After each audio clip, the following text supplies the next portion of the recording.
Good morning, everyone. Welcome to Pandesal Forum here at 84-year-old Kamuning Bakery Cafe. Today we have important issues to discuss here. Two most important issues kasi nakasabay yung urgency of the topic, and we have very important leaders in the Philippines here. Of course, I will invite, later on, I will invite everyone to give an opening statement. Two most important topics. Of course, the business leaders are here to talk about proposed legislated labor wage increase, anong opinion nila and recommendation nila. And on the extreme right, we have Tagaytay Mayor Bambol Tolentino. Later on, he will discuss about the Asian Games, which coincidentally will be starting next Tuesday. And the other business leaders could also comment on the Philippine team and the Asian Games. And si Mayor also could comment also about the labor wage increase. I will introduce everyone, and everyone will give an opening statement. After their opening statement, we will open the floor for our media questions. Thank you for all the media who are here, and especially for the many other media in Zoom and Facebook Live. Let us begin muna with the person on the extreme right. Mayor Bambol Tolentino is not only a successful political leader, although he looks very young, very experienced and successful. He is also the dynamic president of the Philippine Olympic Committee.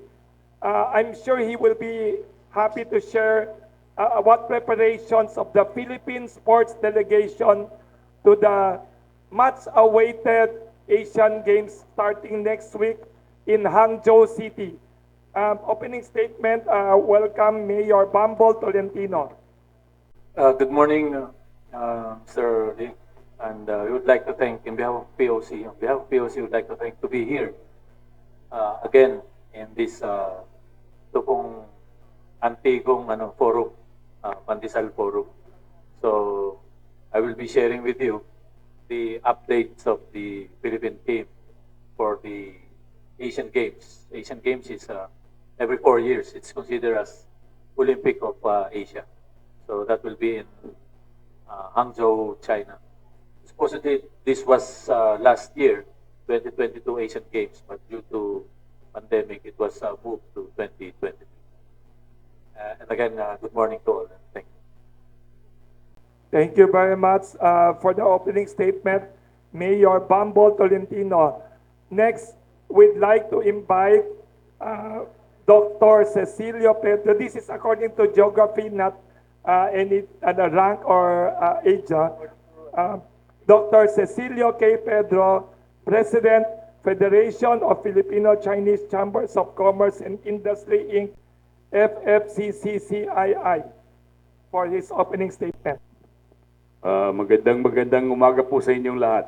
We're very happy to be gathered here this morning to discuss a few important issues in our country today.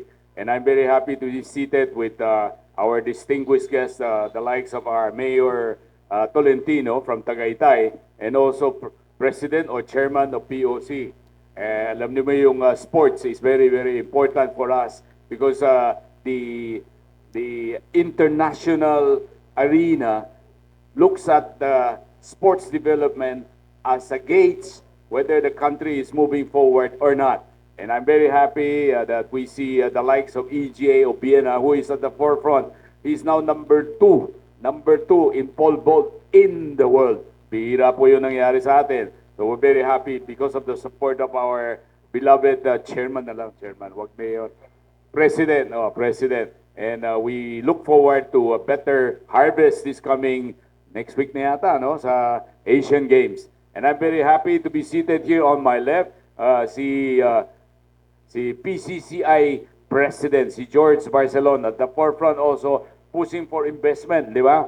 Together with si Sergio, Ortiz, employers naman, ang pag-uusapan namin yung wage at saka yung problema dito sa rice ceiling. Pero ang problema na hinaharap natin, Kaya natin yan. Yan ang importante. Kaya nandito kami, naniniwala kami sa pamahalaan, sa mga pinuno natin na nakikinig sa mga hinaing, hinaing ba tawag niyan? Sa mga complaint, sa mga issues na nanggaling, especially galing po sa mga business sectors together with the government. So we look forward to a very good discussion this morning and hopefully we will produce good results. Maraming salamat at magandang umaga po sa inyong lahat. Thank you very much, Dr. Cecilio Pedro, FFCCCII President. Next, we'd like to invite for opening statement, Mr. George Barcelon, President of the Philippine Chamber of Commerce and Industry, PCCI, and an industrialist, to give an opening statement. Welcome. Thank you, Wilson, for inviting me, and also my co-panelists, Mayor Tolentino, Pedro, and my good friend here, Mr. Ortiz Ruiz Jr. Again, I thank all of you for taking time out this morning to meet with us.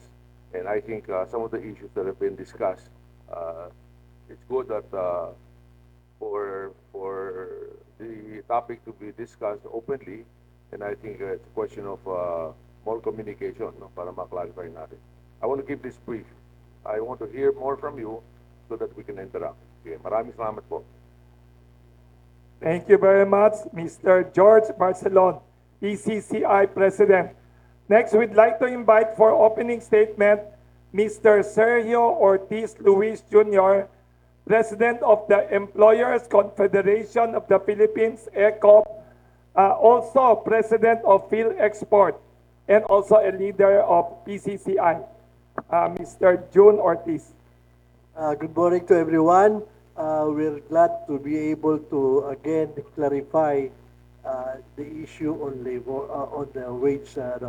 You know, Mr. Barcelon and sometimes we join the president to get investment, no?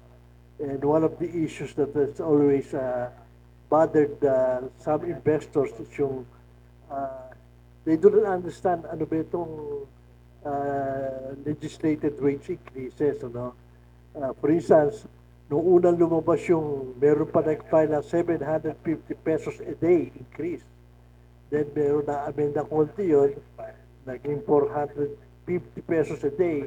And then later on, doon sa Senate itself, yung 150 pesos, which we thought is okay na, pero ngayon sinasabi nila, they will try to pass it by December.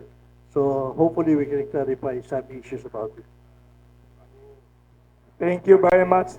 Na-discuss ni Mr. Sergio Ortiz Luis the burning issue of the proposed legislated labor wage increase and their opinions and their suggestions. Ang tanong natin dito, before we go to the Asian Games, may nagtanong dito, 3 or 4 people sa media already texted me. Anong opinion ng various business chambers on the proposal by the Senate to increase through legislative action the labor wages? Are you in favor or not? Is this the usual procedure? What has been the procedure for the past decades in the Philippine business and labor situation?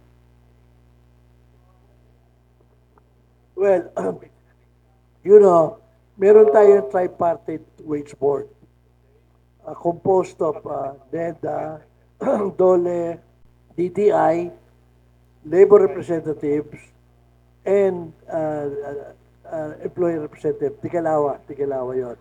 Pero majority nun, siyempre, yung government. You know.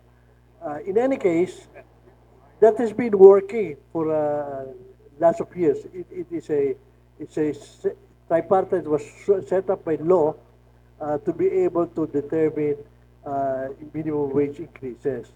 Unfortunately, time by time, nagkakaroon ng ano dyan sa legislature to intervene, no?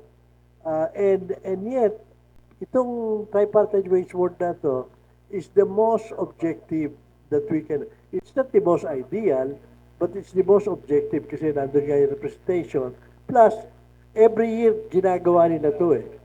At yung mga data, they have it, alam na nila yung mga rules na ginagawa. So, there are times na walang filing, moto proprio, nag-i-increase sila. No? Maraming beses nangyayari yun. Eh ngayon, because of popular belief that kulang ang ano ng wages ng tao, which we sympathize on. Ang problema, this is the things that you can legislate. You know, in the Philippines, there is about 50 billion in the labor market. About 50 billion, more or less.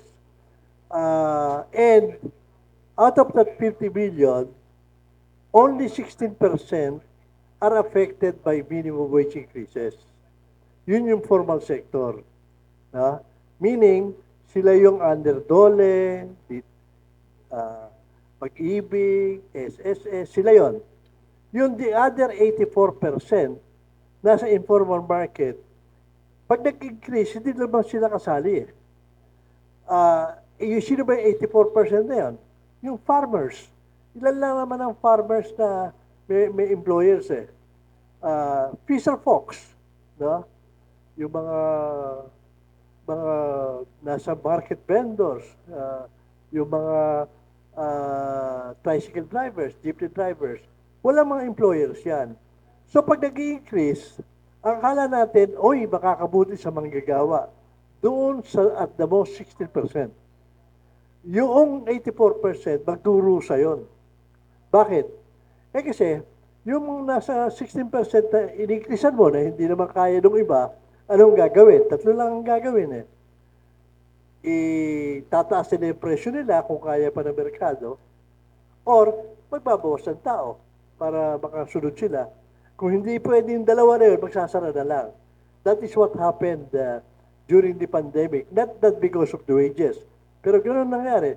Kalahati ng micro natin, industries, doon sa 16% na pinag-uusapan natin, nagsara. Mahigit kalahati during the pandemic. Marami ron, hindi pa nagbubukas hanggang ngayon. Nanonood pa. Isa sa pinanonood nila, ano ba ito mangyayari sa salary na ito? Kaya ba namin o hindi? Maraming pumasok micro na 80% sila noong micro industries. Maraming pumasok doon, pero mga new entrants ito. Mga bago ito. Yung mga dati, marami pa ron, hindi pa po bumabalik. Yun sana yung maraming employer na makikreate pa tayo. So, anong nangyayari ngayon? Alam mo, pag sa legislature, ang decision dyan, kung hindi man emotional, political, hindi maipapares sa talaga objectively, titignan ng tripartite board. Yun ang rason doon. Kasi, ang hindi nila siguro napag-isipan masyado, paano na 84%? Pag nagtaas ng presyo yung mga industries, tataas yung inflation ulit. Yung inflation na tinatarget natin sana na at the end of the year 4%, hindi na mangyayari dahil maraming ibang rason. Nasa 5-6% siguro, 5.6. Next year, yung target natin 2 to 4, hindi na rin mangyayari. Pag nagtaas ka pa ng salary yan, mga 2% na itataas pa niyan. Paano na yung mga nasa informal sector na hindi naman maapektuhan? Kawawa naman yung mga farmers. Ang dami na ang problema ng farmers eh. Ang dami na ang problema ng fisher folks. Yung mga drivers. Hindi naman sila kasali doon. Bakit natin sinasabi na makabubuti sa manggagawa? Makabubuti doon sa 16%. As a matter of fact, yung sa 16% na yun, of 50 billion, yun lang yung apektado. Hindi naman lahat doon minimum wage earner eh. 10% lang minimum wage earner. Out of 50 billion, 10% lang ang minimum earners, which is 5 million. No. Paano na, yung 42 million. Ngayon, kaya lang naman sinasabi 16% kasi meron yung across the board sinasabi nila. Meaning, lahat. Pati yung manager, pati yung presidente, tataasan mo. No? Yun yung ibig sabihin nun. At yung mga nagkaroon ng problema sa distortion, na binangganong tinaas mo salary, tataas din yun. That is true. So up to 16% na pwedeng apektado noong increase. Paano na 84%? Di ba natin pinag-iisipan yun? Ang dami ng problema natin. Yun ang gusto naming ipaliwanag. Doon sa 60 doon sa 80% na micro, hanggang ngayon maraming gusto magbukas, hindi pa rin magbubukas. Thank you very much, Mr. Ortiz. Anong opinion ni Mr. Barcelon and Mr. Pedro about this issue? Let me put this in the right perspective muna, no? Para I think this is all relevant to wages. Unang-una, yung unemployment natin is still hovering between 5 to 6%. And underemployed natin is hovering between 17 to 20%. Kaya maraming taong bayan natin walang trabaho. Okay. Having said that, now, we have to address this issue. Ano bang impact dito sa yung 150 pesos na increase? Okay. As you know very well, I do a lot of traveling with our president, no? Primarily is to attract foreign investments. The last 2 trips I had was in Malaysia when the president has his state visit, and then just last week, the one in Jakarta, which is about the ASEAN Business Summit. And these are facts that we have to deal with. When I was in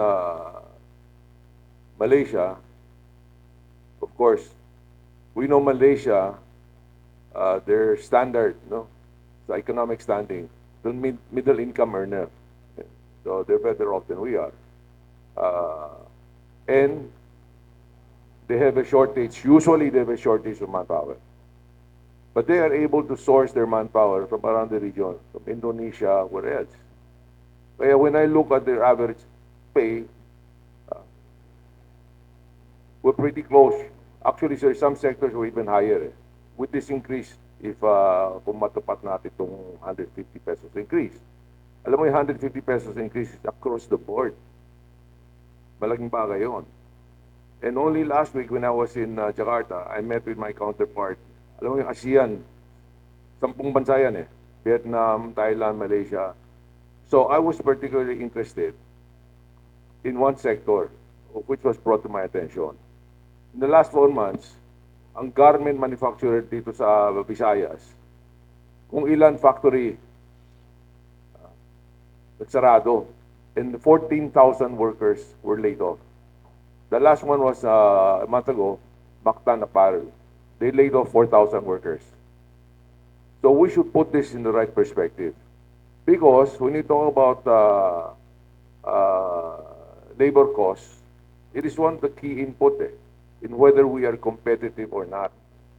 Diba? So, when I ask around, Vietnam, they're very challenged also because I was reflecting why we're losing, where factories are closing. They said it's very challenging. The orders coming from US, the orders coming from Western Europe, alam naman natin because of the geopolitical situation, they are either in recession already or going to a recession. So those are factors that we have to be concerned because what is needed for us is really to create more jobs. Not only to retain jobs, but to create more jobs. Taon-taon, ang additional sa workforce natin, hindi bumababa ng 1 million. Yung mga galing sa K-12, yung mga college graduate, it's almost 1 million every year. Ang capacity ng industriya natin, ang business, malamang 40%. So, ibig sabihin, you have about half or 600,000 of our young na walang trabaho. Well, the other one is saving grace. Nakahanap silang trabaho sa labas, OFW. Kaya yung mga remittance natin, yan ang malaking tulong sa ekonomiya natin. But just think of that. Itong increase nito will price ourselves out of competitiveness. Kahapon lang yung General Santos local government and chamber visited us. Me, Mr. Ortiz Ruiz, we were there. And they shared with us that they want to expand yung negosyo nila. Kung pwede ba yung National PCCI to help them get more foreign investments. Ang population ng General Santos, before I did not know there's so many, akala ko 500,000. Ang General Santos ngayon, 1 million ang population. But what they shared with me, I think, touches on some of the key points that would make our country attractive. Unang-una, meron silang kuryente, power, and very competitive. Ang power nila, 9 pesos on the average, which is lower than what we have here. Diba? Pangalawa, yung wages nila, yung sahod nila average, mga 400 pesos. The Mr. Flores, who is in charge, who is heading the General Santos business development, sabi na, our people, many of our people are gainfully employed. They're not complaining anything about the salary being low. So what's important is jobs eh. Itong 150, if you average it, halimbawa 400. 150 is 35%. Dito sa NCR, we're 600, it's 120%. You know, that big of a leap, malaking bagay sa atin. First of all, it's highly inflationary.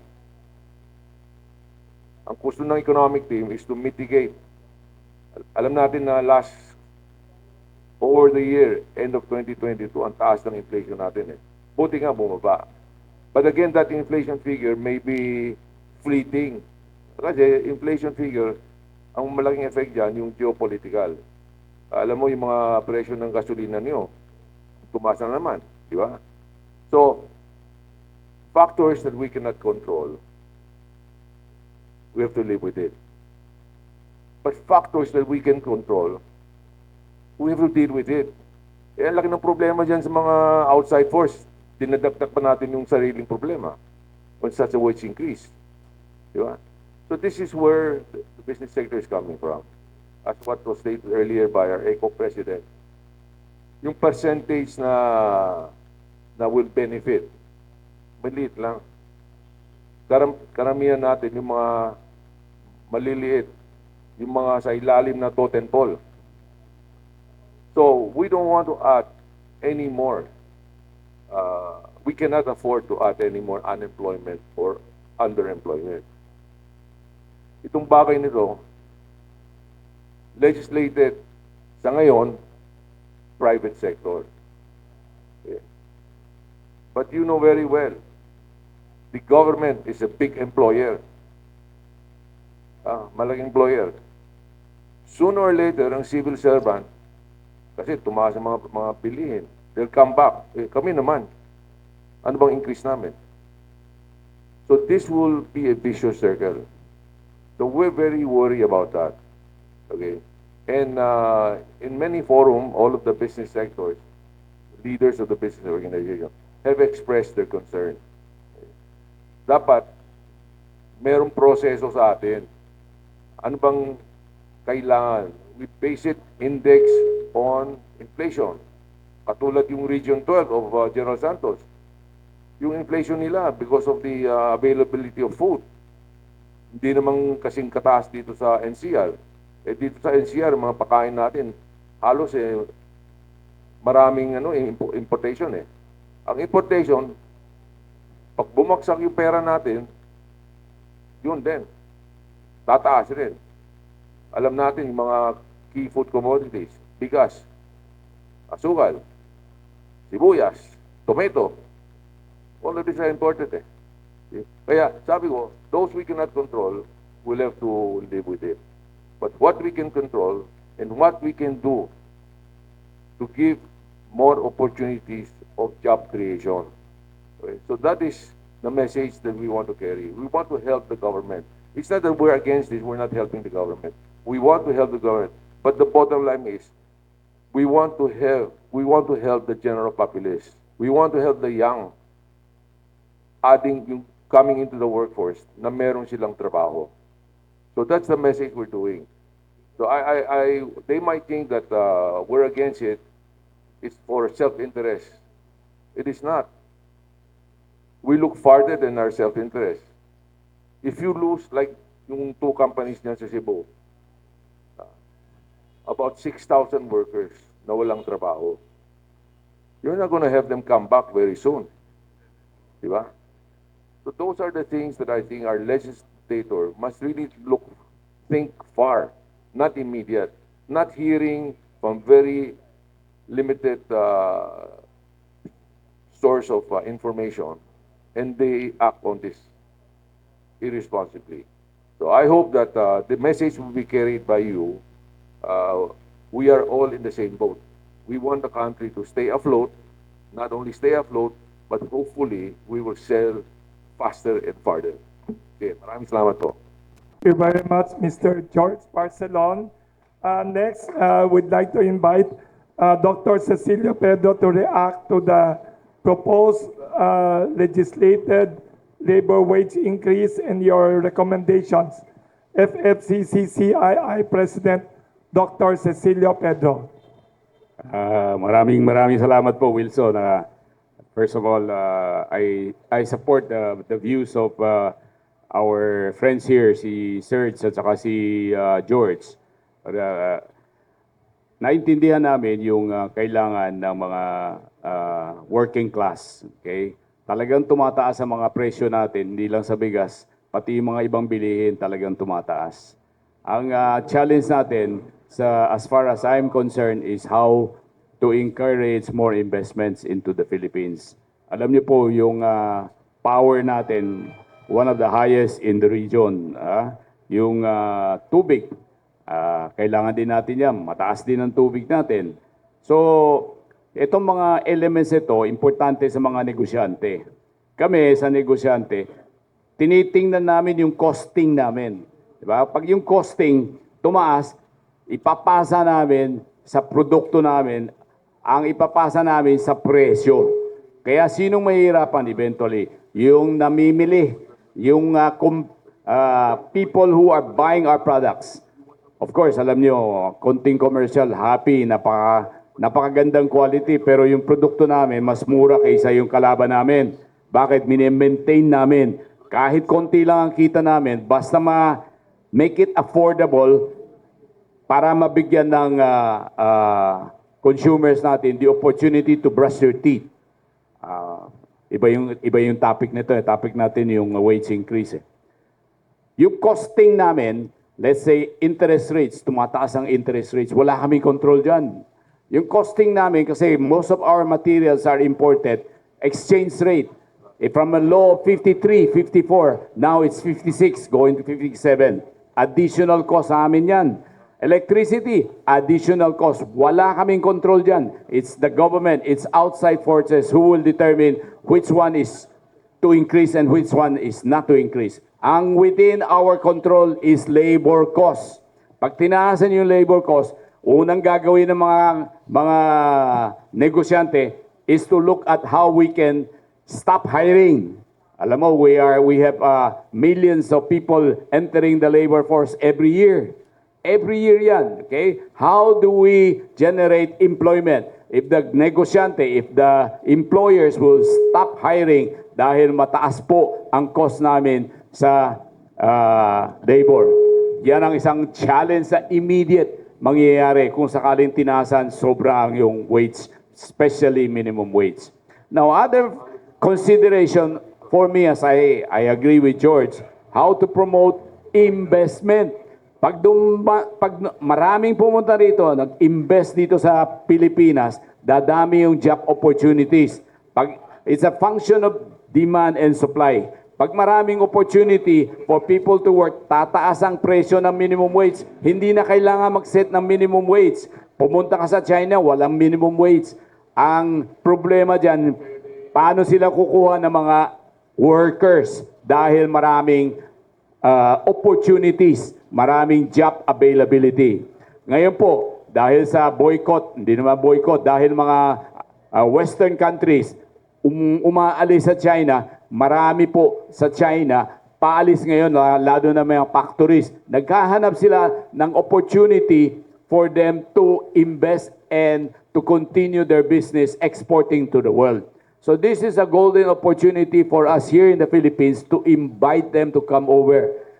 Tell them these are the opportunities. Pero yung presyo ng sinabi natin, yung presyo ng kuryente natin, one of the highest. Wala tayong laban dyan. Yung presyo ng interest rates, we're higher than most Asian neighbors. Wala tayong control dyan. The only factor that we can hopefully compete is labor cost. Kasi yung labor natin, ang Pinoy, magaling po magtrabaho, mabait pa, at saka masipag. Kailangan lang may incentive, okay? May incentive provided for them to work extra hard and to generate their own income to address the problem of inflation. Ngayon, ang challenge ngayon, how do we invite the investors to come in? We have to focus on our advantage. At this point in time, labor is one of the advantages moving here to the Philippines. Wala tayong laban sa power cost, talo tayo. Wala tayong laban sa ibang areas, interest cost, talo tayo. Yung exchange rate, talo din tayo. Pababa yung exchange natin. So all of these factors considered, this advantage, huwag na natin tanggalin, di ba? Let's support for the time being. Kagagaling lang natin sa pandemic. Daming negosyo nahihirapan eh. Alam na ninyo yung pag-negosyo nahihirapan kung nalulugi, walang ibang recourse kundi magsara or mag-cut ng labor. They will cut jobs to save their company. If they cannot do that, they will close. They will transfer. Tulad sabi ni George, lumipat sila sa ibang bansa kasi it's probably more competitive to be in Vietnam or in Indonesia or in Thailand. Huwag naman sana mangyari sa atin dito sa Pilipinas. Yung mga nandito, protektahan natin, bantayan natin kung paano to preserve jobs here in the Philippines. It's all about job creation. It's all about investment. Let's focus our attention how to bring investors to come in. Si Presidente, ang mahal na Presidente natin is moving all over the world to invite investors to come in.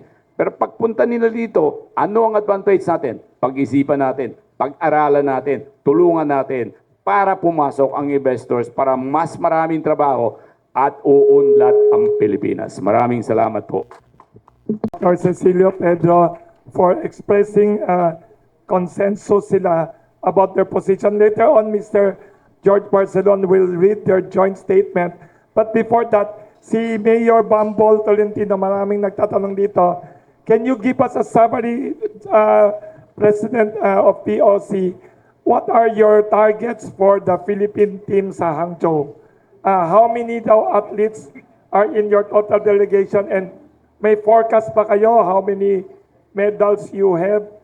Kasi may nagtanong dito yes, mga tao na this is the best team we have assembled daw in 3 decades, sabi nila. Medyo mabigat po yung tanong na yun. We will be sending 396 athletes. This will be the last batch ng Asian Games. Hopefully, hindi pa. Kasi yung susunod po na Asian Games, qualifying na.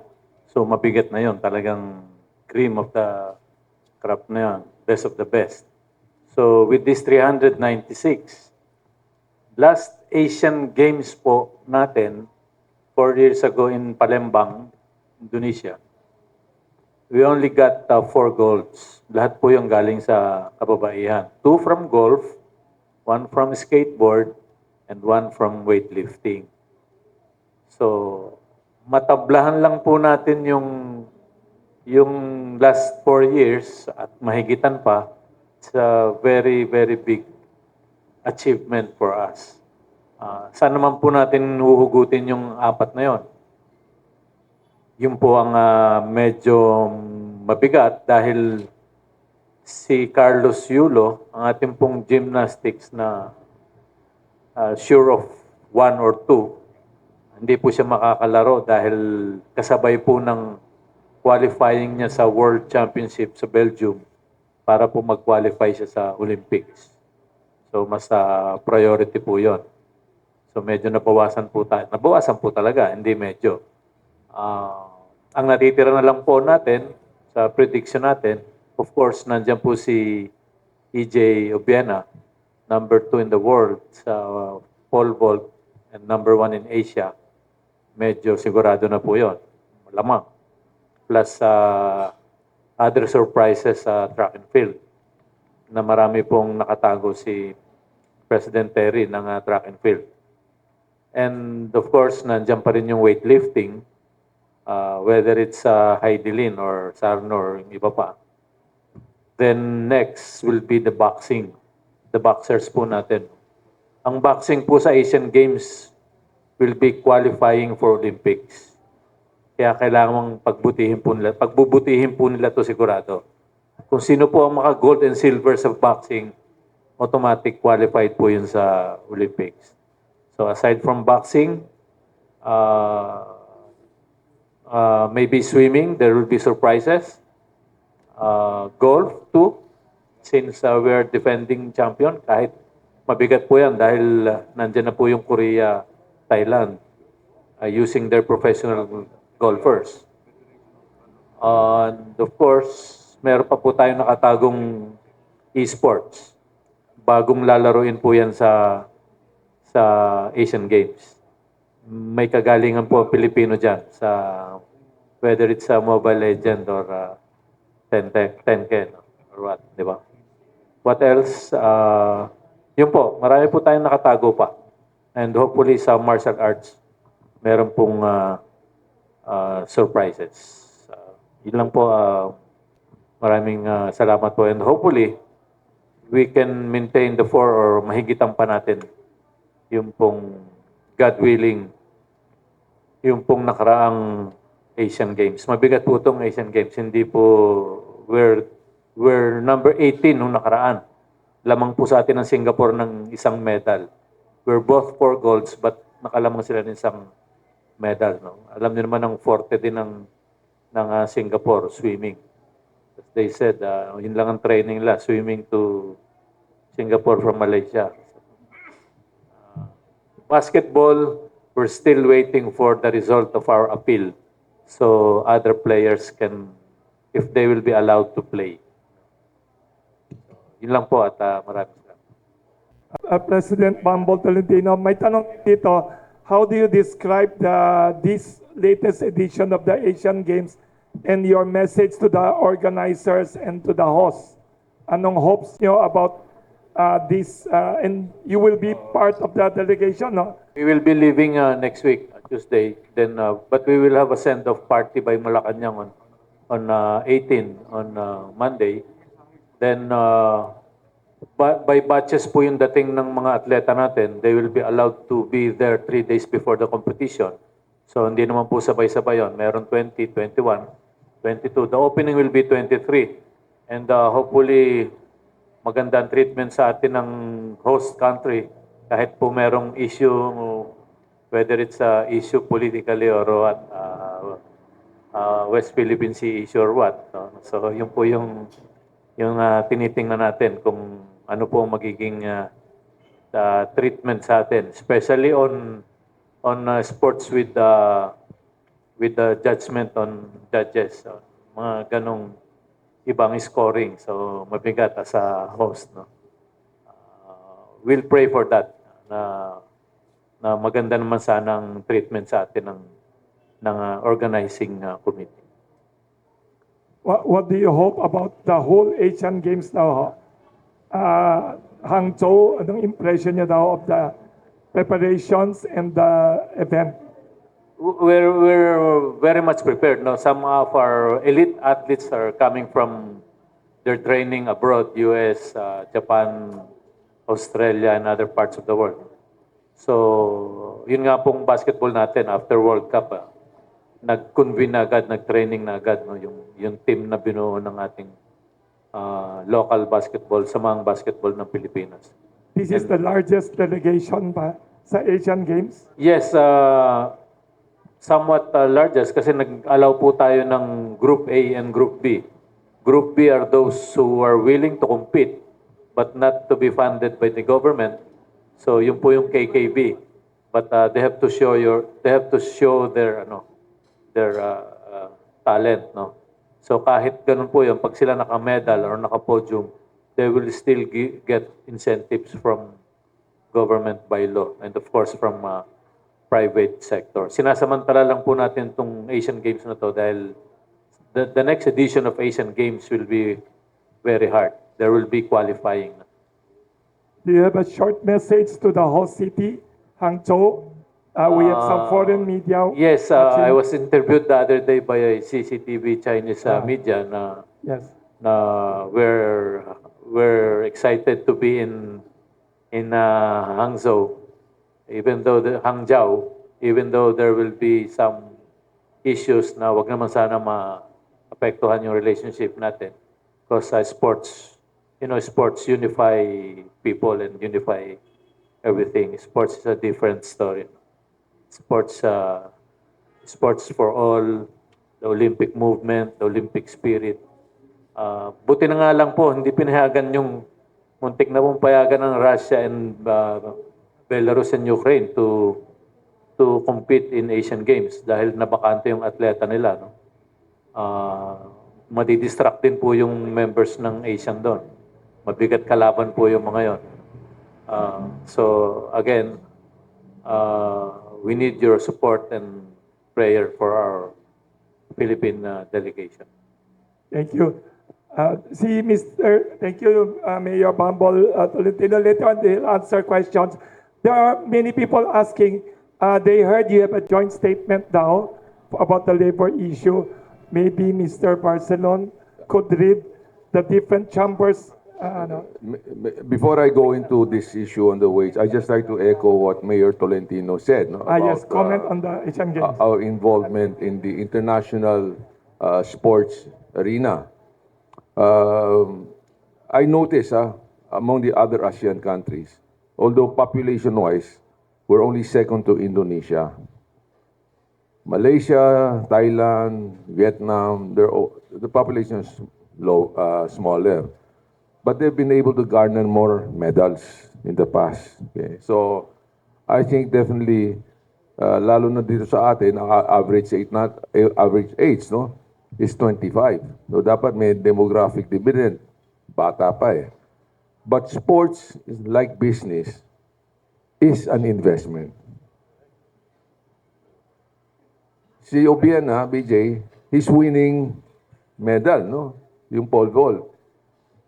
He doesn't live in the Philippines. He is now where? In Italy. They're trained abroad to be world-class athlete. So it's an investment.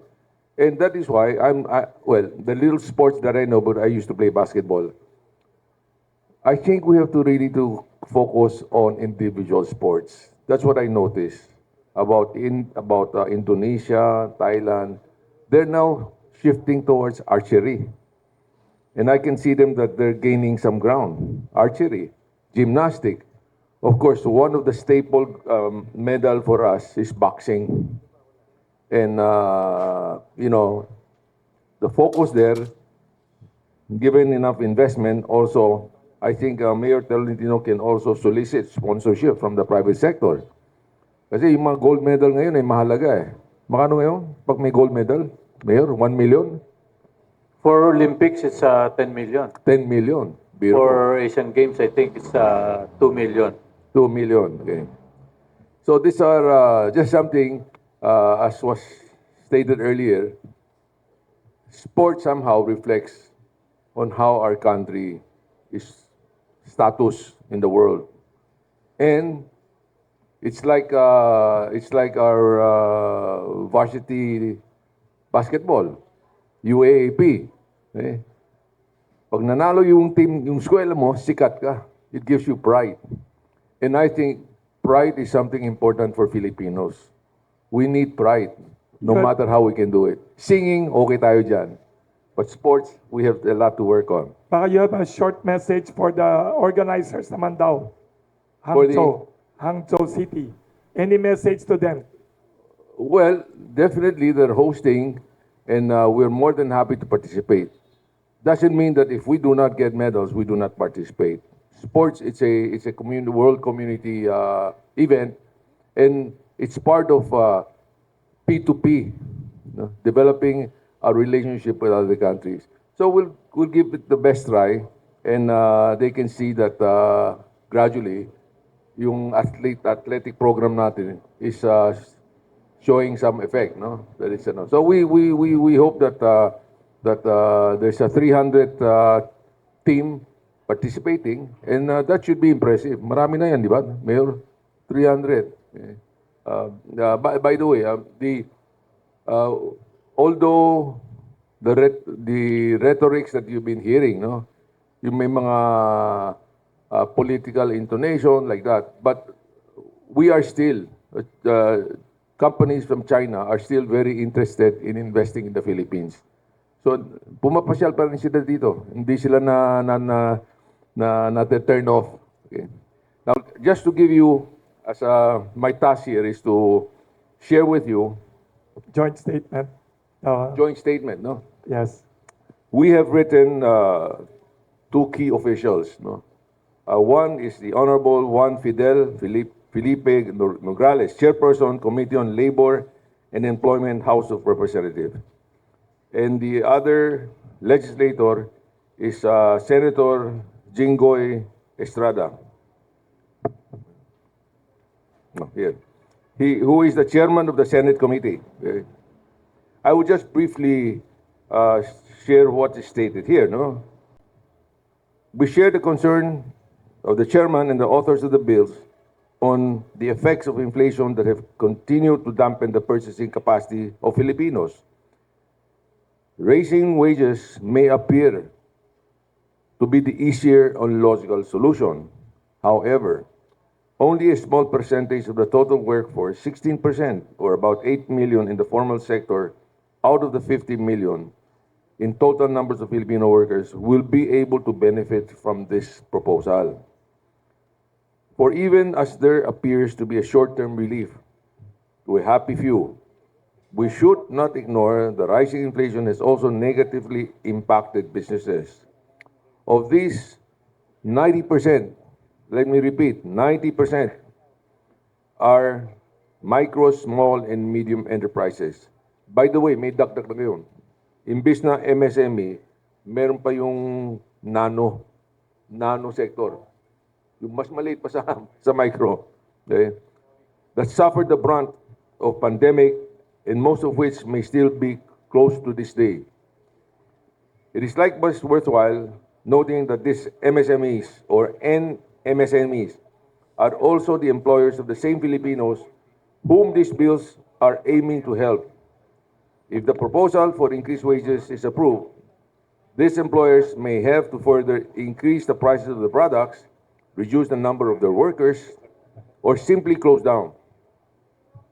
Large firms, which are capable of paying the wage increase, makes up only 2% of the Philippine companies. And by the way, large firms or companies that are up the value chain, to be honest, they are way beyond the wages that we're giving. Okay? Therefore, however, an even grimmier scenario where a staggering 84% who are workers of the informal sector will see that this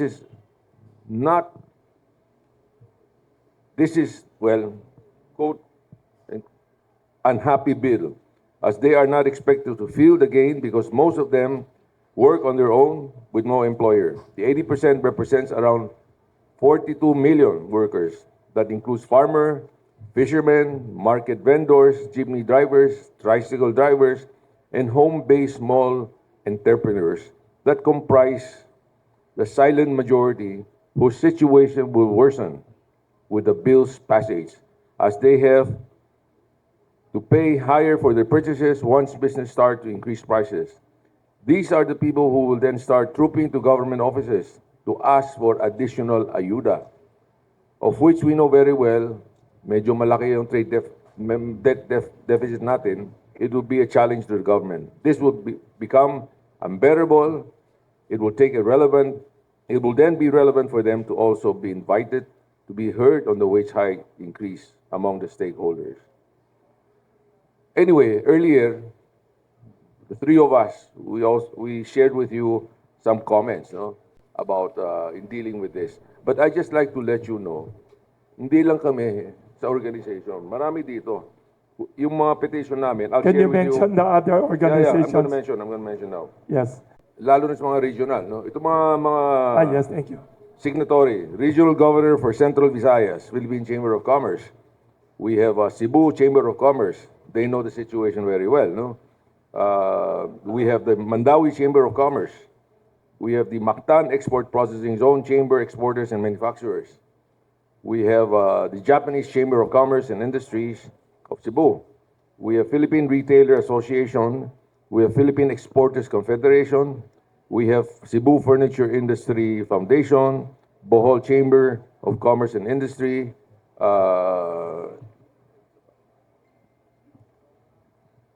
We have the Negros Oriental Chamber of Commerce, Sikigor Chamber of Commerce Industry, Hotel, Resort and Restaurant Association, Bohol Association of Hotels, People's Management Association of the Philippines in Cebu. We have the Panglao Chamber of Commerce and Industry. Now, on the national organization, these are the national organization. We have, of course, the Chairman of Employees Confederation, Mr. Edgardo Lacson. We have President of Philippine Exporters Confederation, Dr. Sergio Ortiz Ruiz Jr. We have President of FCCII, my good friend here, Mr. Cecilio Pedro.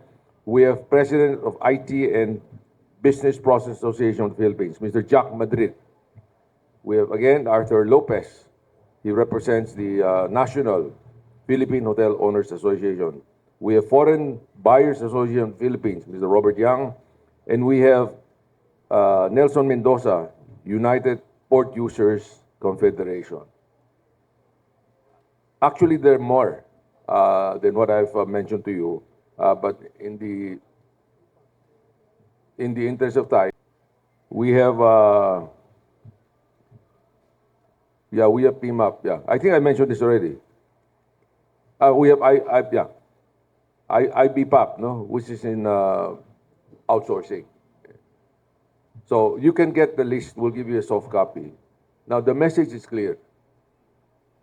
It's across the whole spectrum of the business sector. We're raising this concern. And through an event like this, I hope this message will be carried through. We're more than open to hear discussion, whether they still want us to be there when they have public hearings, it's fine with us. We just want to have our country moving in sync. You can imagine those who originally wanted to come to the Philippines, alam nila yung salary structure natin that was set starting in July, no? Tinasan natin yung salary wage. All of a sudden they say, you have an increase of about 20-25%. Can you imagine that? If I were the one, ang gagawin ko, tayo muna. I'll wait until this settles down. And then I will ask also, ganito ba sa Pilipinas? Taon-taon, meron kayo increase na walang consultation? Kayo-kayo lang? So it might, we may be, or as a matter of, if such thing is done, we are sending the wrong signal to our foreign possible investors. So it's a statement. We're not making it very strong. I think the statement is more showing more on the concern, not only for the establishment, but the concern for our workers and future workers. Thank you very much. Good morning, Big Saminta Kabuna 25. Sir, nai-air nyo na lahat. You have aired your concern regarding the legislated wage increase. Pero mukhang seryoso yata ang Kongreso natin na they are going to push through with this. At if ever na maging batas, mayroong legal maxim, the law may be harsh, but it is the law. That is dura lex sed lex. So may we know kung ano ang magiging action ng business group kapag ito ay naging batas. Kanina, my colleagues here, no,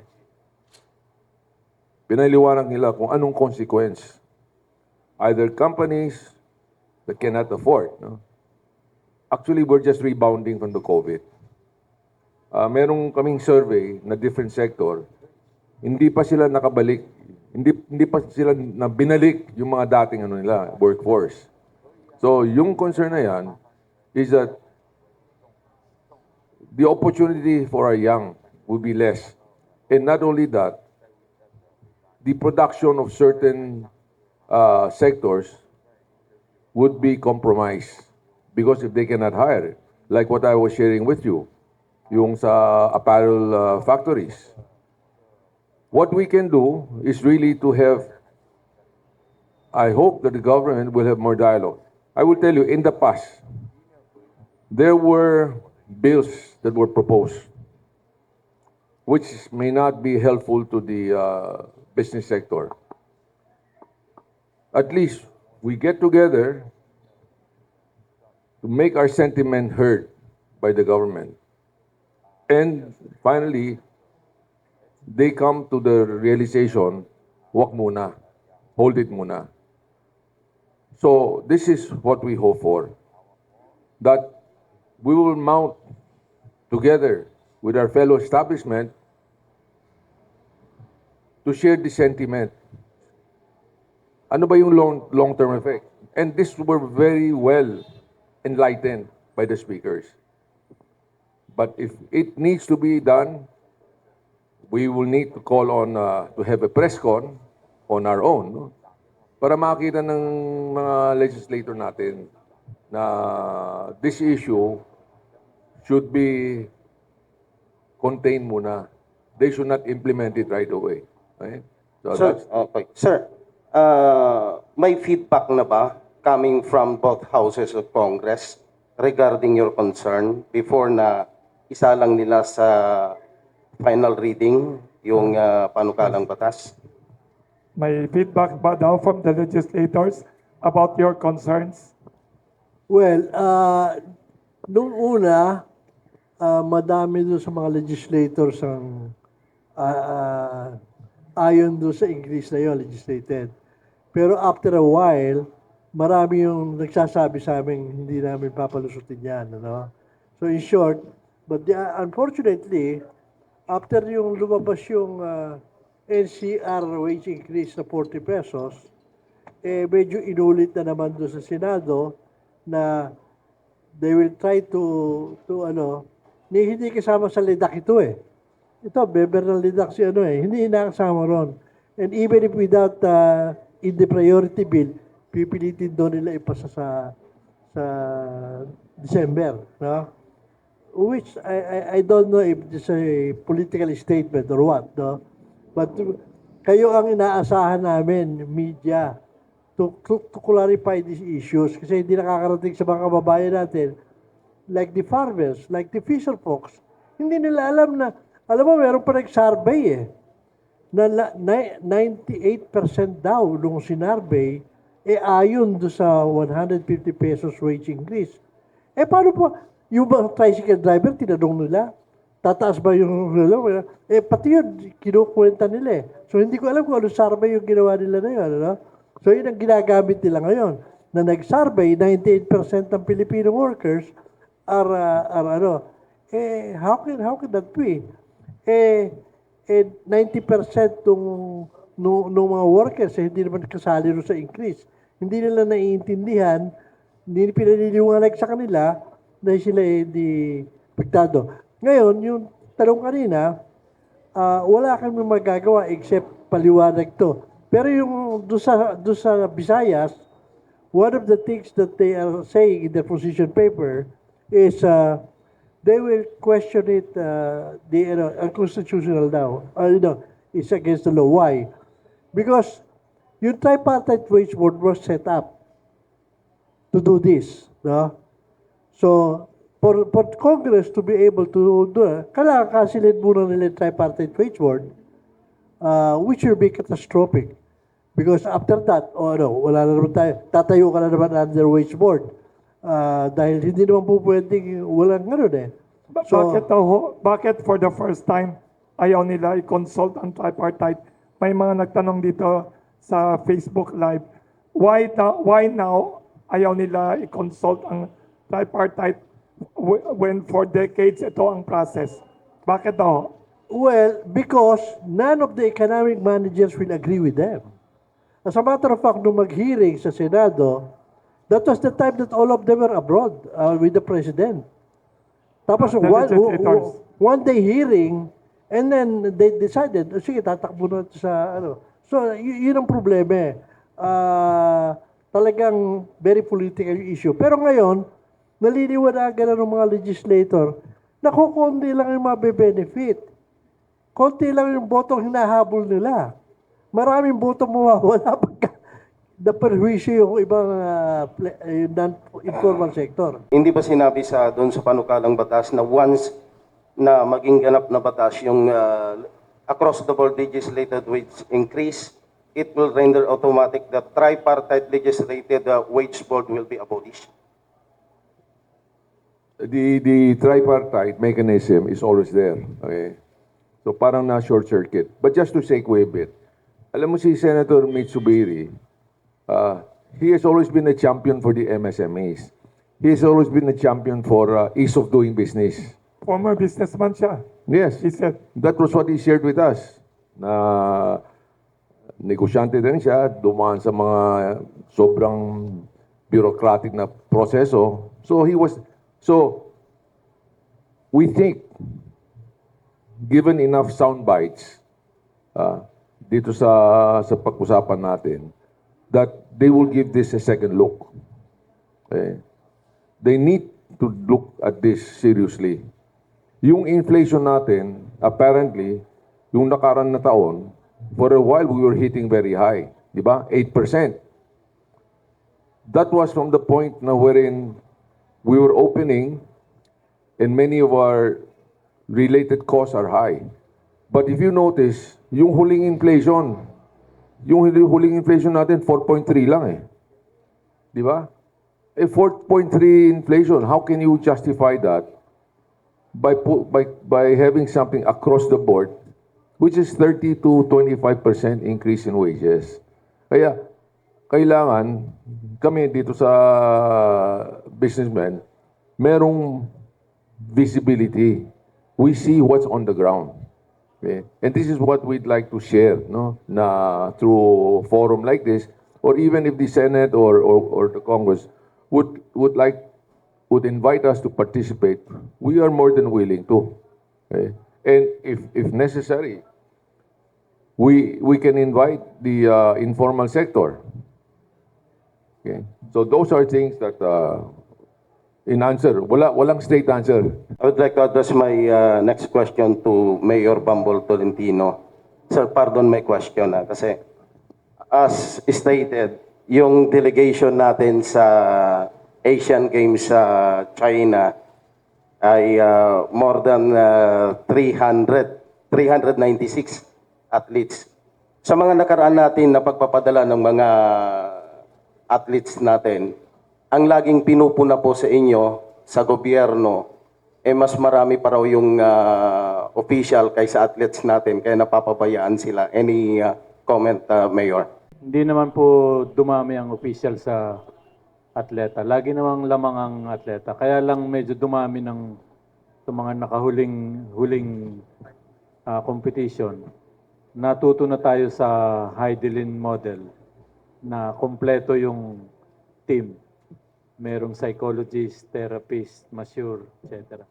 Isa yun sa kulang na may nutritionist.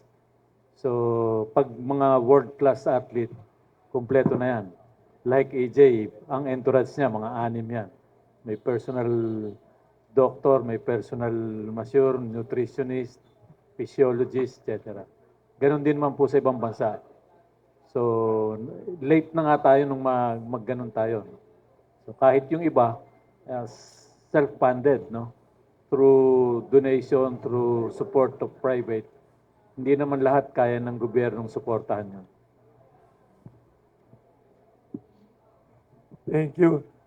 Yes. Hi, Sir. Paige Javier of CNN Philippines. Yung CNN. question ko for Sir Bambol. Nabanggit nyo kanina, Sir, meron yung Class A at Class B athletes. pwede nyo lang po explain ano ibig sabihin kung Class B athletes ka at ilang athletes yun? Class A, those will be funded by the government, by PSC, Philippine Sports Commission, as the funding agency.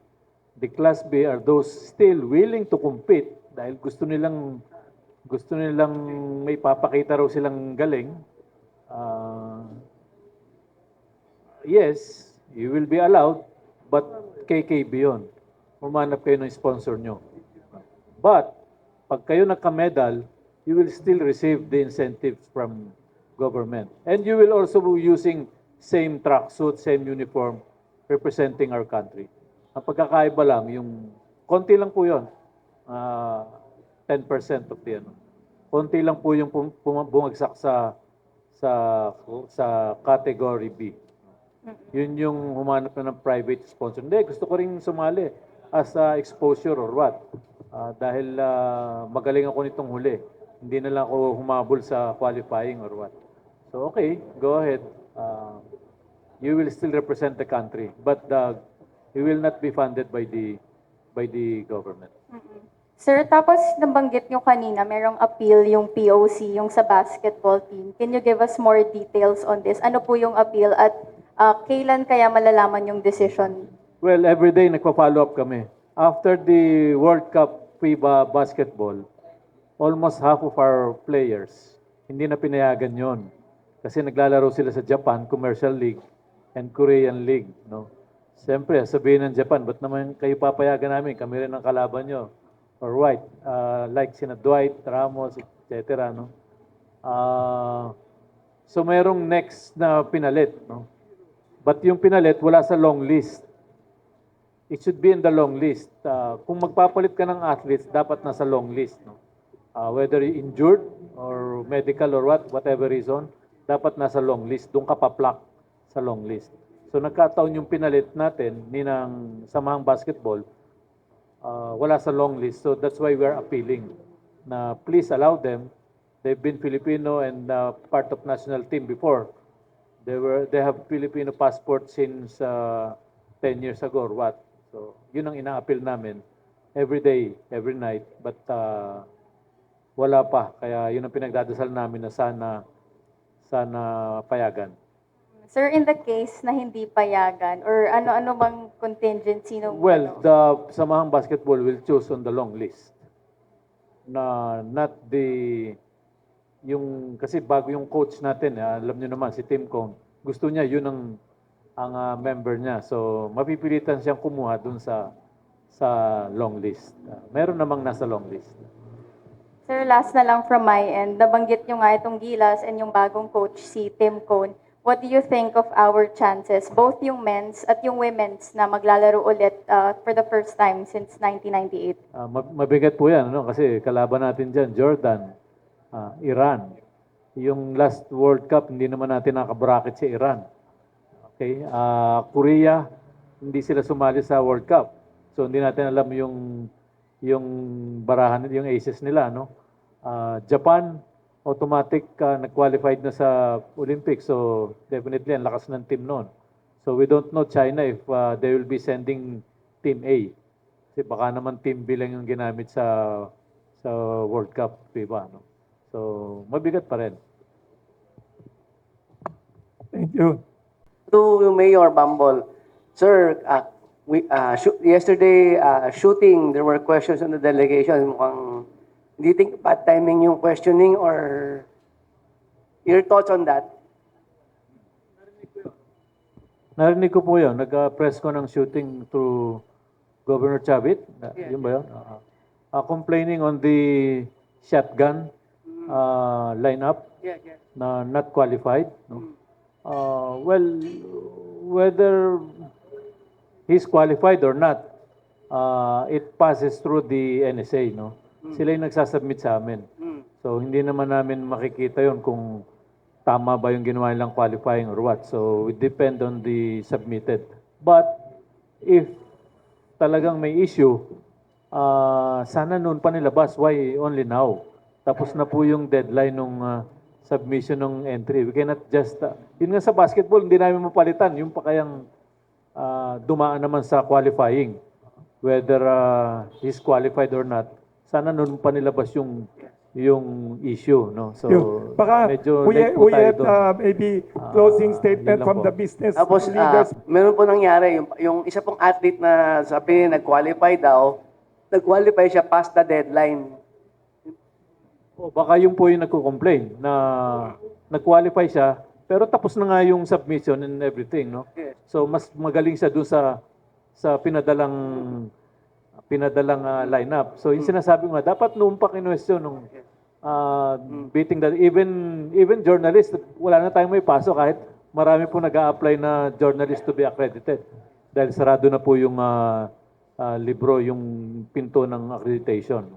Opo, thank you po. Can we request muna closing statement from the business leader muna si Dr. Cecilio Pedro before he leaves? And Sige. yes, and mention also rice din daw. Sabi ni Mr. Sergio Ortiz, a lot of people want to ask about rice also. Can you summarize your thoughts okay. also? Thank you again, Wilson. First of all, let me take up the issues on the wage increase. Naintindihan namin yung senators kung bakit naisipan nila na magtaas ng wage, minimum wage tayo, 150 pesos. Dahil po nahihirapan talaga yung mga working class natin dahil sa inflation. Naintindihan namin yon. Ang pinag-usapan dito, hindi lang yung a few percentage of the working class, but the majority.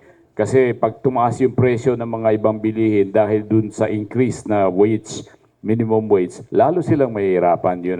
So pakiusap lang siguro namin sa mga good senators and the Senate President na wag muna natin itaas temporarily. Kagagaling lang natin sa pandemic at saka katataas lang natin ng 40 pesos di ba? So maybe after the normalization of all of these concerns, hopefully yung oil price increase will slow down. Kasi ngayon napakataas yung oil pataas pa yan dahil sa giyera.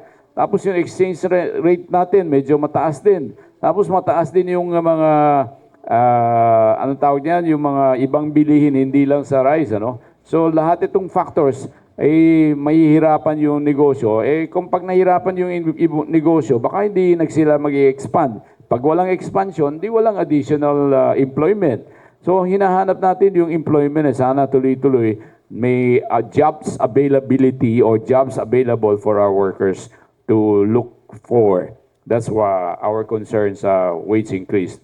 Tungkol dun sa mga rice, gusto namin yung 35% sana ibaba na nila temporarily para magkaroon ng enough rice to bring down the price of rice. Alam niyo yung price ceiling na sinasabi nila, baka mawala yung rice kasi wala nagpapalugi dito. Yung mga negosyante, pag nakita nila manulugi sila sa importation, hindi sila mag-i-import. So meron ka bang mag-i-import sila ng mga imported rice na mamahalin, more expensive. So the cheap rice will now be cut off dahil they will not make money and they will not sell. And then you end up buying more of the expensive rice, which is detrimental to our workers, to the majority. Kasi they will not sell the cheap rice because they will not make money. So what will happen to our workforce? They have to buy high price rice. So bring down the cost of importation duties o tariff for the time being. Ayaw din namin yung totally walang tariff dahil mahihirapan naman. Kung masyadong mura yung rice, mahihirapan ang mga farmers natin. Kailangan tulungan natin yung farmers, ano? Yung, in fact, as of now, yung price of palay, bumaba na yan from 24, bumaba ng 19. Baka pababa pa yan, below 19, baka umabot ng 15, 14, wala na inganyo yung mga farmers magtanim. Di lalo mahirapan ang Pilipinas, lalong mawawala tayo ng rice. So all of these factors should be considered. And we support the economic team headed by Secretary Jokdo. Naintindihan niya yung anong kailangan ngayon for the time being. Babaan muna natin for the time being. Pag nag-stabilize na yung price ng rice, then pag-isipan natin kung how do we address. And hopefully, the price ceiling or the price limit will be lifted as soon as possible. Thank you very much. Thank you. Dr. Pedro, investors waiting for you in the head office. So can you also give a message to the Philippine Olympic Committee and the Philippine team? Kasi happy toothpaste, you are also active in sports before. And kaibigan yata ninyo, kuya ni Mayor Bambol, no? Classmate ka ba sa Ateneo? Classmate nyo daw yata? Hindi po. Mas matanda po ako. Medyo 70 na ako. Paano nyo naging? Swimming. Pero paano nyo naging kaibigan? I love sports. Ateneo. Yung kapatid, Ateneo. si Senator Tolentino, nag-aaral kami sa Ateneo at tumira ako sa Serbini. Kaya pala kaibigan yung kuya niya. Kaya naging kaibigan. Pero I believe in sports and I believe what our beloved mayor is doing in POC is a good step forward for us to move, hopefully, more athletes and more medals for the country. So we are fully behind our mayor, Mayor Tolentino, in moving changes inside POC and making our athletes well supported and competitive in the international scene. So We are also FCC appealing to supports. the Chinese government to also tabi muna yung mga problema natin sa West Philippine Sea, di ba? Yes. Magtulungan na tayo, Pati sports. mag-isip tayo ng kung anong maganda, hindi lang para sa atin, kundi para sa kanila. Both sides, di ba? Mag-usap tayo, magtulungan, because at the end of the day, we are the closest neighbors, di ba? We're only about a few hundred kilometers from Batanes to China. So pag-usapan natin kung anong pwede, kung anong tulong ang magagawa natin, whether it's going to China or China coming to the Philippines. At the bottom line is we want progress, we want peace. Ayaw namin ng away, ayaw namin ng giyera, hindi makakatulong sa atin ang giyera. That is the bottom line. Thank you. Thank you. Sir, before you leave, they will remain the three others. We have to have a traditional photo with Pandesal. Schoolmate niyo pala si Bambol sa dormmate. Dormmate niyo pala si kuya ni Bambol. Si Senator pala, dormmate niyo pala. Kaya pala, dormmate sa Ateneo. So, Mayor, before umalis si Dr. Pedro, may comment kayo about yung narinig ninyo sa hinaing ng business sector. Do you understand their plight naman, Mayor? Yes, of course. Since I'm the Yes. mayor of Tagaytay, Anong comment affected nyo? din kami. Kami sumusunod lang sa kahit mabigat, sumusunod kami sa gobyerno. We just adjusted our Calabarzon wage board, 35 pesos to 50 pesos. So with that, baka So, tamaan din yung sizes ng bulalo natin sa Tagaytay. Or what? So concerned kayo. Sir Mayor, narinig nyo sabi nila, kung itaas without consulting the tripartite, baka yung inflation naman ang ma-push up Yes, daw. mabigat sa amin, mga small businesses. Restaurants, hotels, we're catering a lot. Napakarami pong hotels and restaurants. So, Mga micro and small will be tatamaan greatly yung mga affected. bulalo natin. Baka lumiit yung buto nun. At saka yung- Ito, aside from Pandesal, may maraming happy toothpaste na gift today also kasi our speaker is the founder of Happy Toothpaste na locally made, di ba? Ang FFCCCII champions locally made, Philippine-made products. Mag-picture tayo with Pandesal, Pandesal Forum tradition.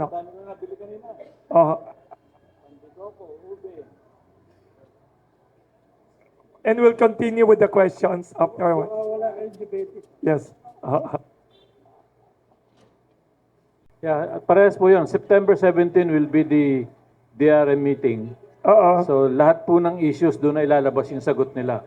Whether pinayagan, transportation issues, Yes. hotel issues, accommodation issues, nandun na po lahat Yes. yun.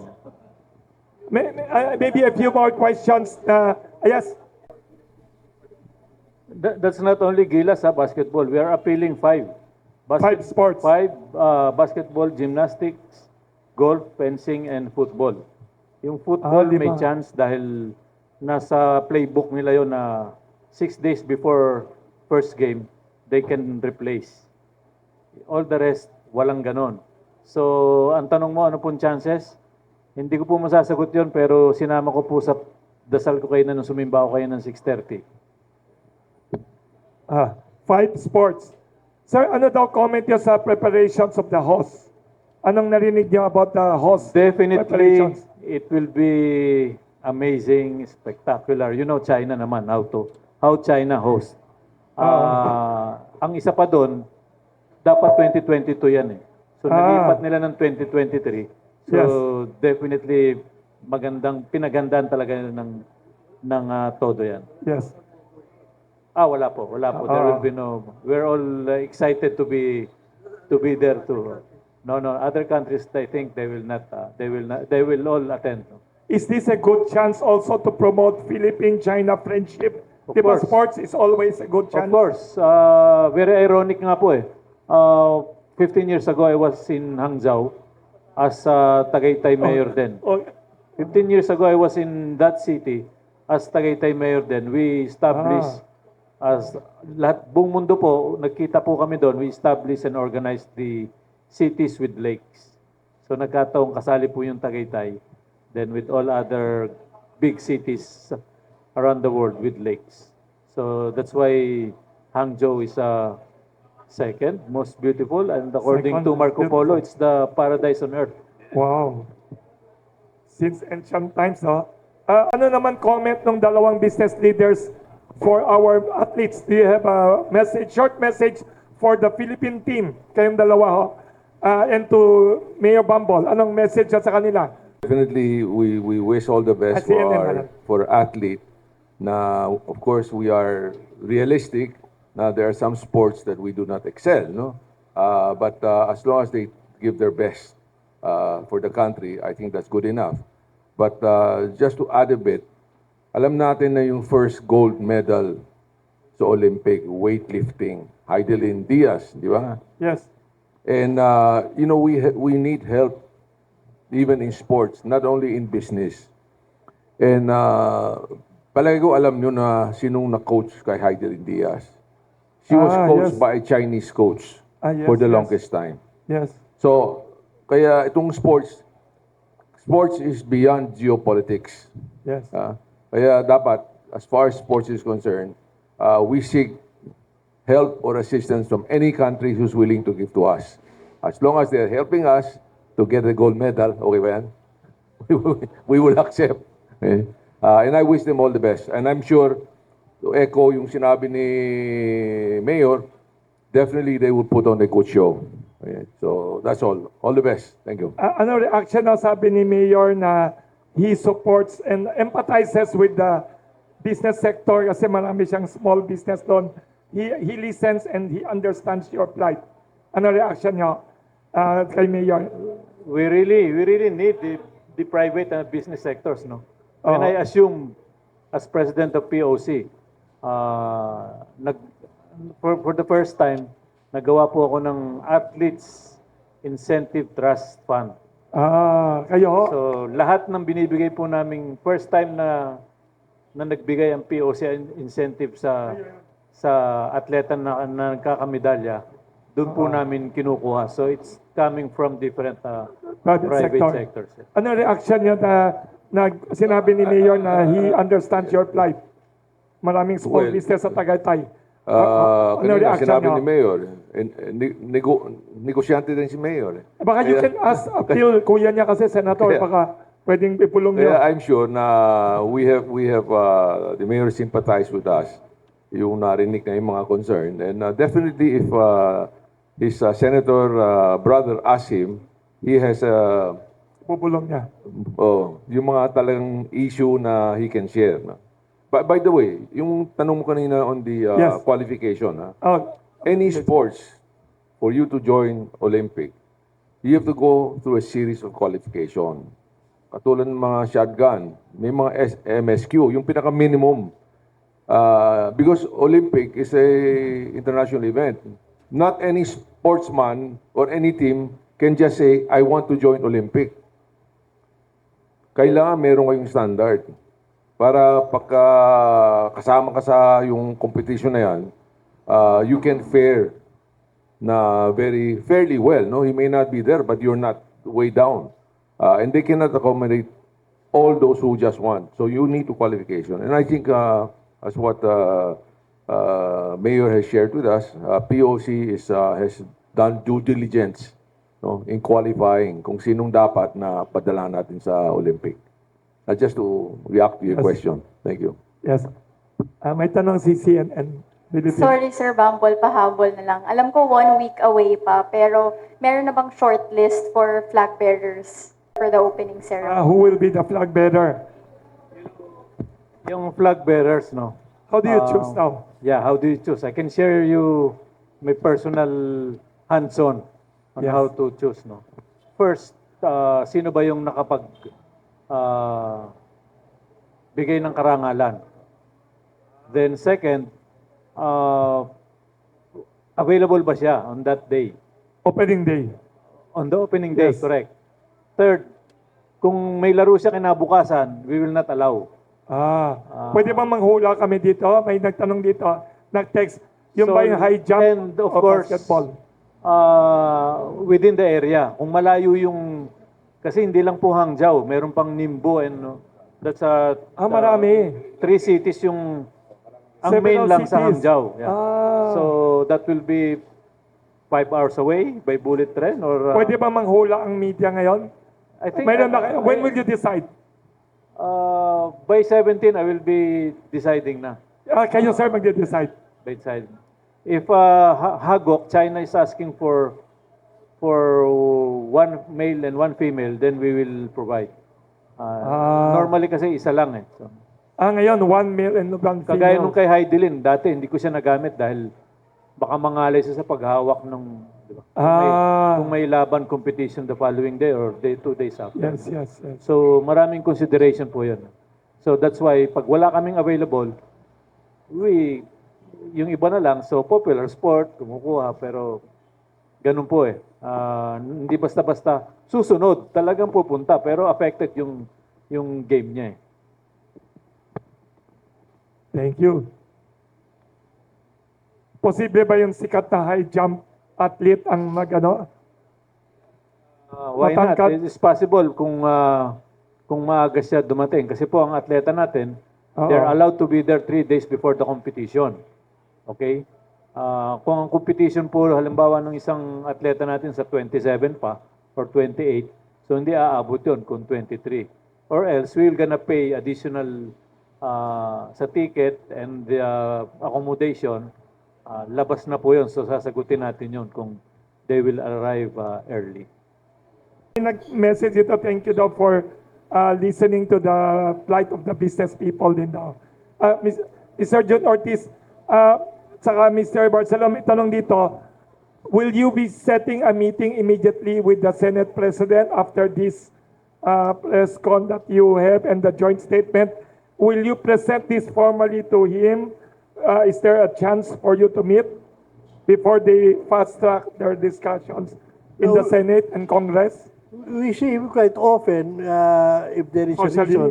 But for this particular reason, we already wrote them our position letter. If you will notice, the position letter is addressed to the committee, which is chaired by, so that, I think that is sufficient. And if they call for another hearing, we certainly will attend.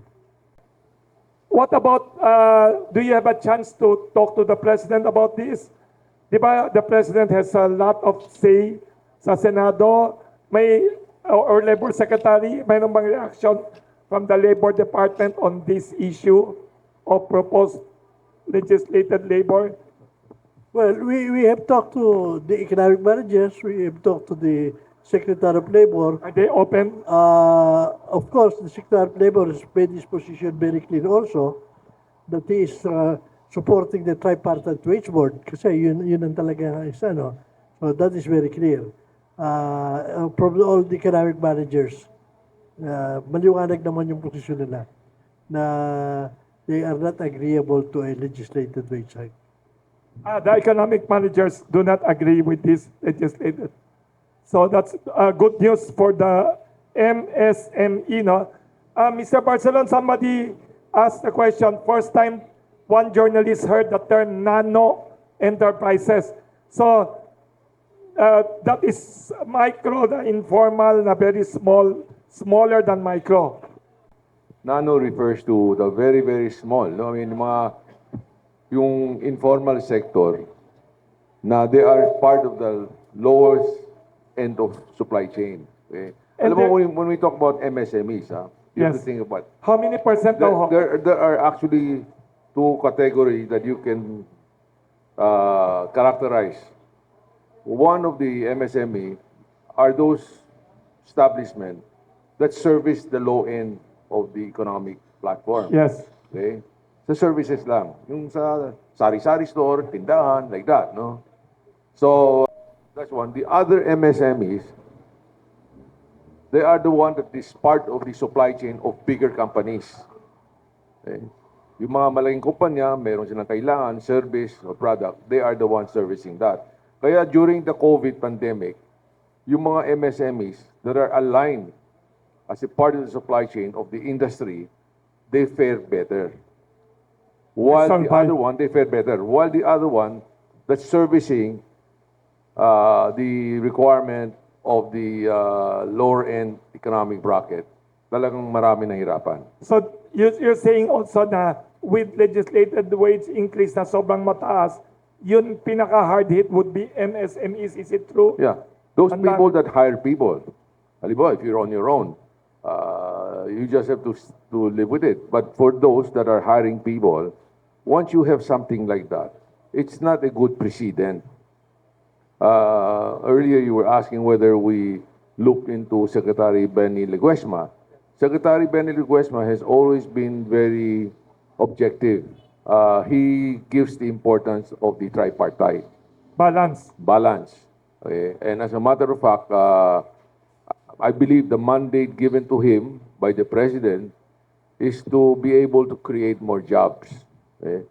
Yung mga, and then of course, hand in hand with the Department of Trade and Industry. The Secretary of Trade and Industry, Secretary Pascual, when I was there in Jakarta, we talked for a while, not on the wages, but on the rice issue. So he shared his concern that it's there in place, but he wants to assure the public that there is enough rice, no? Whether imported or locally harvested. We're going to the harvest season eh. Ang concern niya na hopefully the consuming public will not be part of the hoarders. Kasi yung bumaba ng presyo, yung mga iba eh, ang complaint natin dati is always the traders that's hoarding. And you can imagine if the consumer themselves, when they see the price is this low, at saka takot sila na may shortage, they may be part of the hoarding. So that was what Secretary... Yes, Michael. Yeah, that was what Secretary of Trade, Secretary Pet Pascual shared with me. Sabi niya, oh George, if you have a chance, no, talking to businessmen or tell them that we have Adequate supply. look at the numbers, adequate supplies. In the meantime, Don't panic. okay, don't panic. Okay, so that's all. But on Thank- thank you. on the wages, we will try our very best on if we need to get the platform or if we need to get a official meeting with the Senate President, and not only him is for this, no, yung mga iba, I think we should be able to get a meeting with our legislator. With the leaders. Tanong ni Jackie Pascual, ABS-CBN, anong reaction niyo? Sabi ng US Department of Agriculture, the Philippines is now the #1 importer of rice in the world. Gold medal daw tayo sa rice import. Reaction daw ninyong dalawa. Although the department I did disagrees with it, no? But I think it's no surprise because our production has been going down and down, no? And therefore we have to import more. So that is not really surprising as far as we're concerned. Anong recommendation niyo to change that situation, both of you? Well, yung sa tariff, we have always been saying na the lower the tariff for everybody, whether here or abroad, is a good for globalization. No? And I think in this regards, that is why when they were asking us dapat ba yung presidente yung Secretary of Agriculture? Sabi ko, only for the reason that nobody can be Secretary of Labor other than the President at this point of time that can last for a month. Kasi dami do yung trabaho eh. Mag-import ka, nagagalit yung iba. Huwag ka mag-import pagka-shortage, may problema kayo. So you have to balance it. Only the President can withstand the pressure. And that's why I think he is the one that is there. No? Dito na doon sa marami rin nagdi-disagree sa business sector doon sa pegging the price of price, yung sa retail price. Well, normally also, we don't agree with the pegging price, especially when you're talking of products that are really staple for the country. But fortunately, and it's there already, so we will just have to support it. And let's not talk too much democracy in this particular issue. Even in the central bank before pag may speculation, we don't agree with central bank intervening. But there is a saying, yung mga speculator kailangan paminsan-minsan sunugin nyo. Ganon din ang dapat gawin dito kasi hindi mo makontrol yung price ng rice. Hindi ako naniniwala, for one, na tama yung the way they're distributing the support for retailers. Because maraming sa retailers na yun, napansin ko, meron yung mga immediately, nagbebenta sila tuloy-tuloy nung price peg. Kasi I assume ang kuha nila, hindi sila nalulugi. Pero the others, nag-usap-usap siguro, nalulugi tayong lahat kahit na hindi. Ako, ang feeling ko, if you have to give, tignan mo muna, sino ba yung malulugi? May stock ka ba? Kung wala kang stock, ba't kita bumugin ng suporta? Dahil hindi ka malulugi. Wala ka naman ibebente. So, tignan mo, sino may stock, prove to me how much you got it, but matatrace mo pa sino yung nag-overprice. Yun lang ang bigyan mo ng yung may ibebenta malulugi sila. Ba't ka magbibigay ng suporta sa hindi naman nagbebenta? Yung mga nabigyan nga nila na yun, may stock, ayaw pang magbente. So I think they can improve on this. If you want to help the retailers, try to see sino ba talaga yung dapat tulungan. Mr. Barcelon, reaction. The question that you asked, we have to put it in the right perspective. This is what I read, parang naging biggest rice importer. Second to China. Di ba?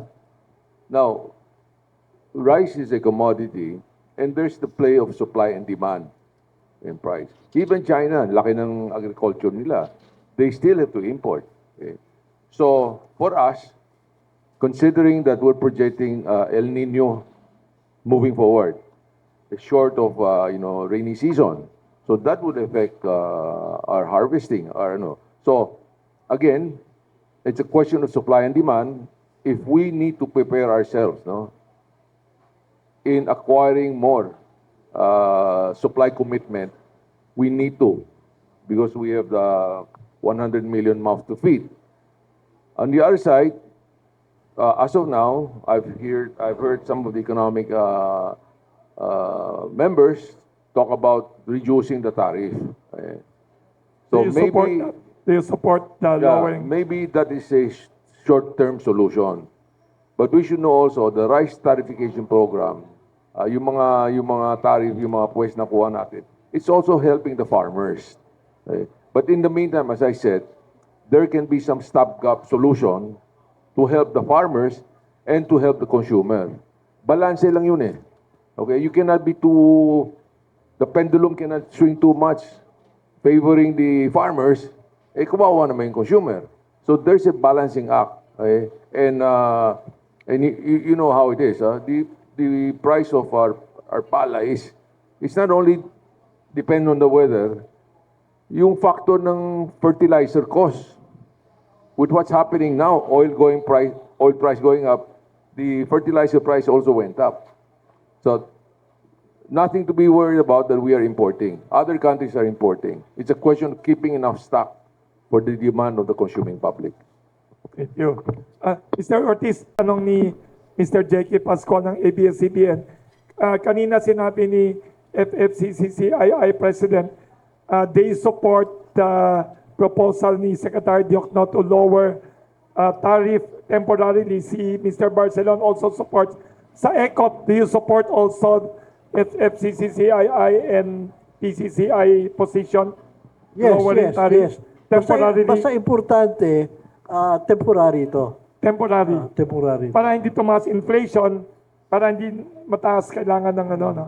We have to manage talaga yung ano eh. Yes. Thank you, Mr. J.K. My good Pascual. friend here, Nonoy, may question ka ba? Yes. Question to the media.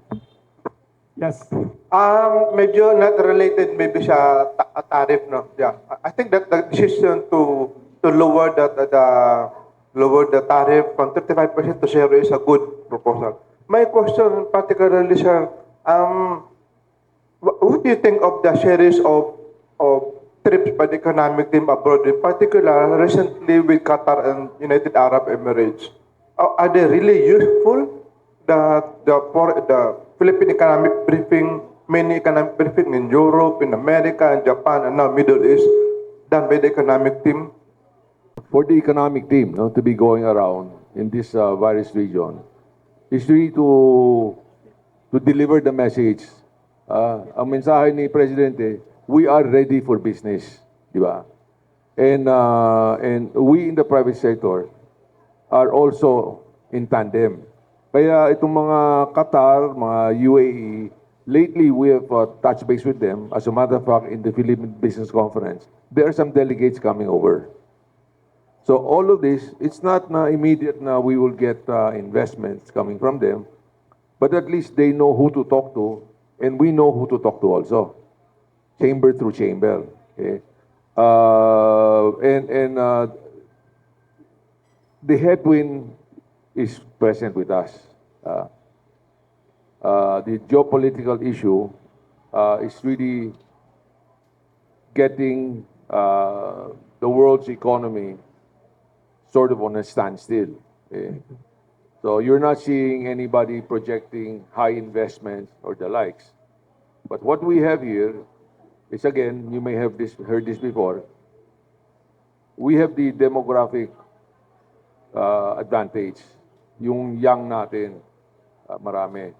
A lot of European companies are seeking out for Filipino workers. Kasi yung mga pabrika nila, and I'm talking about the small and medium. Marami mga supply chain, ang pabrika nila, 30 or 40 people only. You know, they supply the car industry, they supply the electronic industry.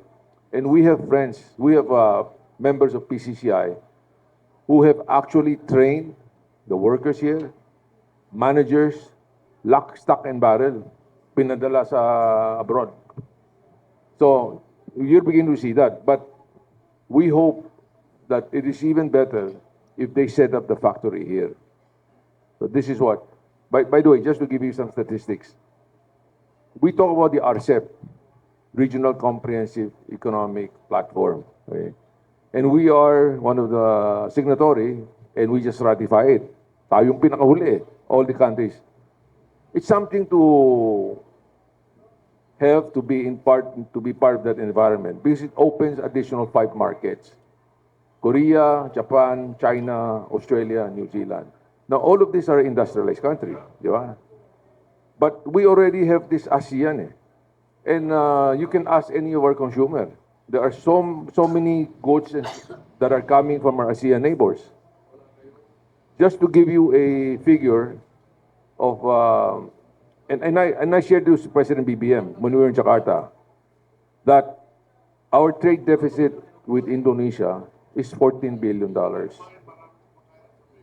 Our trade deficit with the other 4 countries, Vietnam, Thailand, Singapore, and Malaysia, it averages up 4 to 5 billion a country. So that,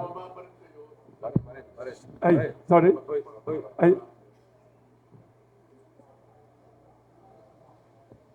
Thank you.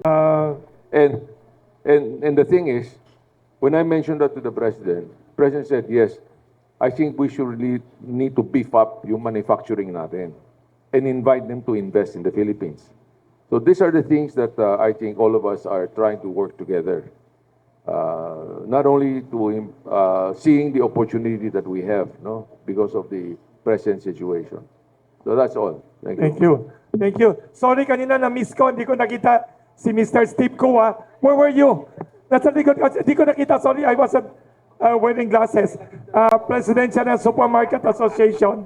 Ano din siya to discuss about wages. And hindi ko nakita si Mr. Eugene Asis nasa likod. President ng mga Association of Entertainment Editors in the Philippines. Sorry, hindi ko na-acknowledge kanina.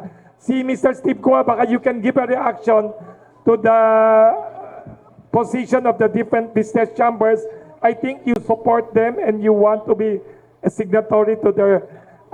what is your reaction to the proposed legislated wage increase? Can you give a short statement? Apologies, we miss you. Hindi ako nakasalamin. Ang daming camera. Hindi kita nakita. Sorry. It's okay na kailang interview na ako ng radyo at TV. Oo nga, sorry. Pero dapat nandito ka sa unahan. Stephen Kua, President Philippine Amalgamated Supermarket Association or called PAGASA. Okay, ulit. Philippine Amalgamated which is United Supermarkets Association. Supermarkets. Yes. Association. Pag-asa, yes. Okay. Very simple lang ang aking I'll give you an example. For a store which has 50 employees, itong recent increase of 40 pesos per day, okay? Yes. We will need to sell another 100 or 150,000 additional. Additional, just to Yes. cover the 40 pesos per day for the 50 employees. So if we have 300 employees now for the bigger stores, Yes. you can imagine how much more we have to sell, and you don't just expect people to buy that much, no, all of a sudden. And we heard there's a slowdown in the economy. Definitely. So Definitely. you're parang two pressures. Very simple. When you go shop at supermarkets, Yes. check out the number of checkout outlets, now checkout counters May which are slow open. down and then you are forced to pay more pa. That's right. You'll see that only 1/4 or 1/3 lang ang mga nakabukas na counters. I heard. Even during rush hour, even during last Christmas, actually. The So past Christmas. your members nationwide, your industry will be among those hard hit na minimension ni Mr. Barcelon, Mr. Sergio Ortiz, and Mr. Cecilio Pedro. Because they're in the manufacturing sector. You are in the front We are lines in the trade sector, no? So ang margins Yes. namin are paper thin. compared to the manufacturers. Malayo, especially in the Philippines, no? Which is good for the consumers. Yes. Paper thin ang margins, but, you know, paano kami? And is it true, your sector, many of your members are MSMEs? Yes. Yes, that's true. So kapag inisip natin supermarket, yung mga malalaking chains lang eh. The top Yes. three, di ba? The big three. But actually, there are many more supermarkets, neighborhood Nationwide. stores, nationwide, no, in groceries. Yeah. Yes, Mr. Barcelon.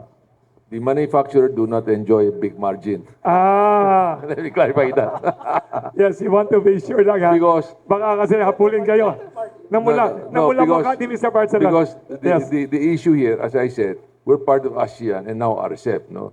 We're open to competition So, global. flood of imports. Global, hindi lang sa atin, di ba? We're open to this global. Yes. And we have to realize that when you say about global, when you say talk about multilateral trade, you have to beef up your capacity and productivity.